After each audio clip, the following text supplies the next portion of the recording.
Welcome, everyone. I'm excited to be here with you today. Today's presentation is titled Breaking Free: The End of Approval Seeking in Narcissistic Relationships. We'll explore how to recognize these dynamics, understand their impact, and most importantly, how to move toward freedom and self-empowerment. So, let's dive in and start this journey together.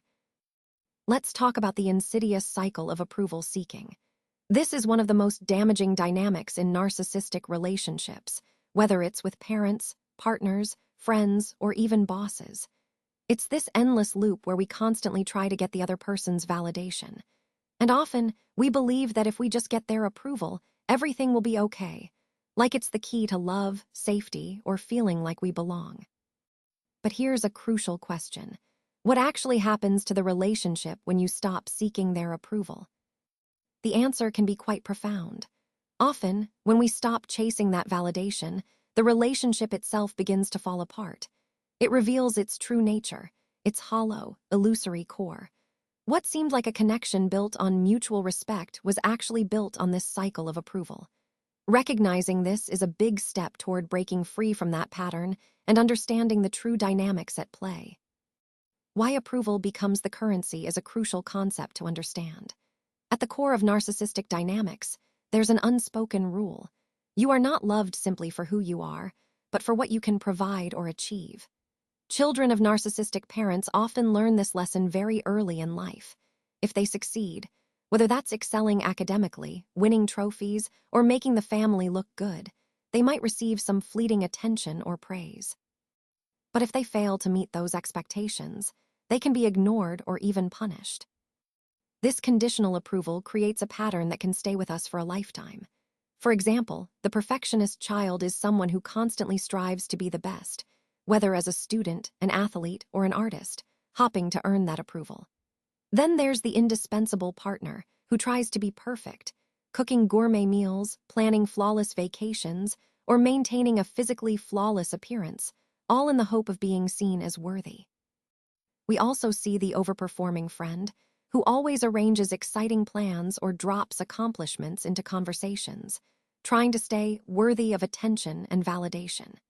And the over-delivering employee, who anticipates every need of a narcissistic boss, working tirelessly in hopes of finally gaining recognition.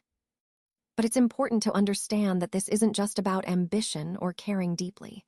For many, this way of behaving is about survival. Deep down, the equation becomes clear. Approval equals love, and love equals safety.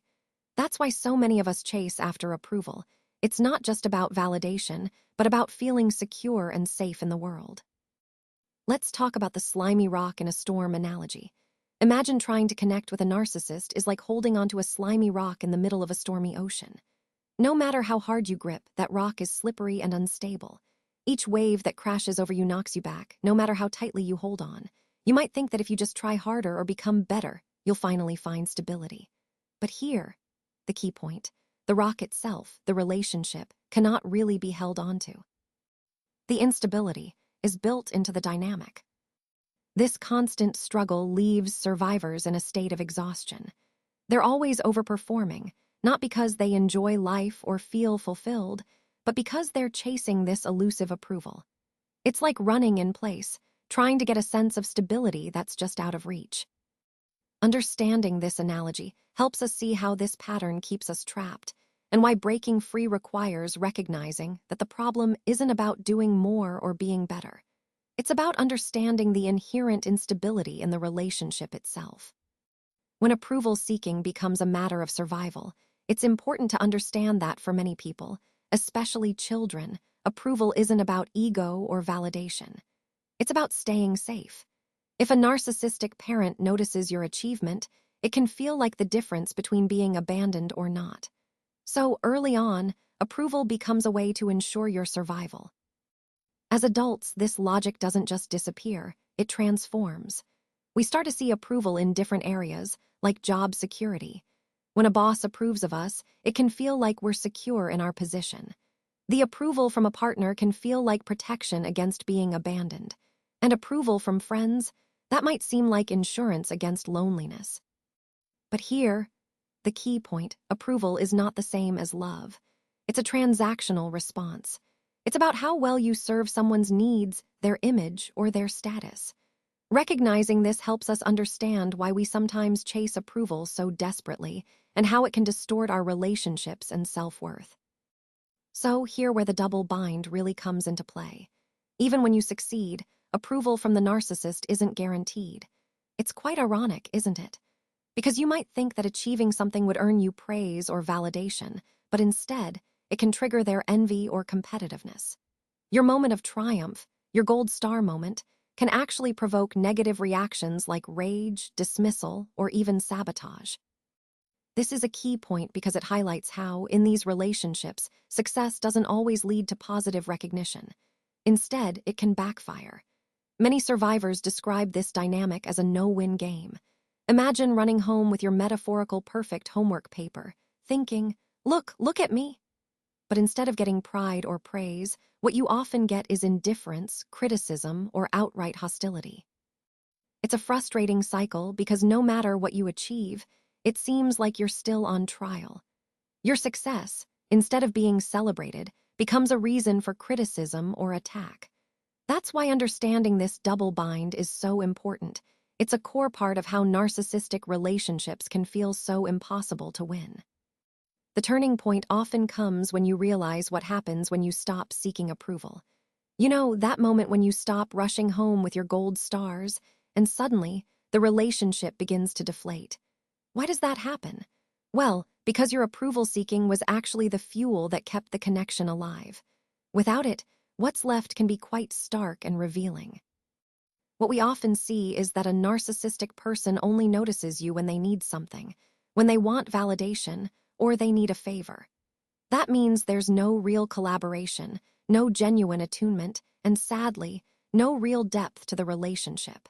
It becomes more apparent that the connection is actually quite hollow, quite one-sided. And this recognition can be really difficult. It often leads to grief. Survivors might find themselves mourning not only the relationship itself, but also the illusion they worked so hard to maintain, the fantasy that approval could ever truly be love. It's a tough realization, but an important one, because it helps us understand the true nature of these dynamics and move toward healthier connections. When I embrace radical acceptance, I start to reclaim my life. This means letting go of the constant need for approval from others. When I do that, I regain my time, my energy, and most importantly, my sense of self. For example, instead of staying up until 2 a.m. trying to perfect work or clean the house to impossible standards, I choose to go to bed. It's about shifting from performing for others to pursuing excellence for my own meaning and growth.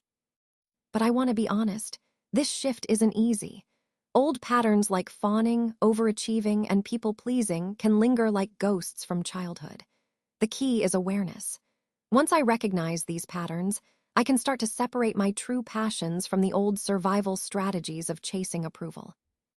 Now I also need to prepare for the reaction of others, especially narcissists.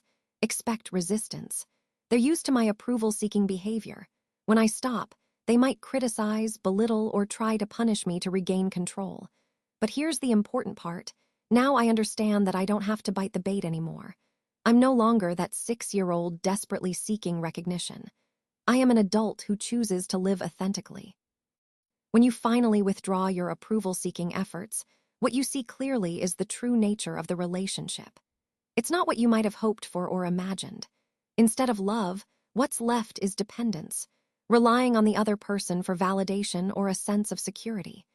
Instead of intimacy, what remains is more about managing appearances, maintaining a certain image to the outside world.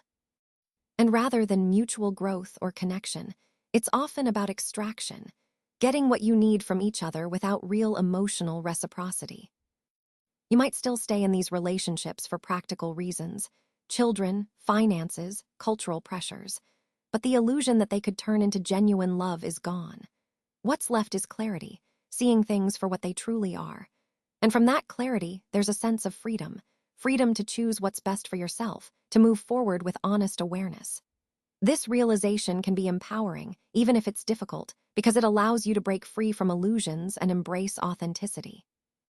The liberating truth is that the greatest freedom we can experience comes from understanding that approval and love are not the same thing. Approval is all about performance, trying to meet certain expectations to be accepted. Love, on the other hand, is unconditional and safe. It doesn't depend on what we do or how we perform. When we let go of clinging to external approval, it's like releasing ourselves from a slimy rock and finding steadier, calmer ground beneath our feet. We begin to see that we don't need to perform to feel worthy. And perhaps for the first time, we start to truly taste what genuine love feels like, whether from a few safe, caring people or from within ourselves. In conclusion, the moment you stop seeking a narcissist's approval, that illusion begins to collapse. Yes, it can be painful, letting go of that validation, but it's also incredibly freeing. What's left of the relationship may be minimal, but what emerges within you is everything. Your reclaimed sense of self, renewed energy for your own life, and the possibility of building relationships rooted in real love, not endless performance. This is the true liberation we're aiming for.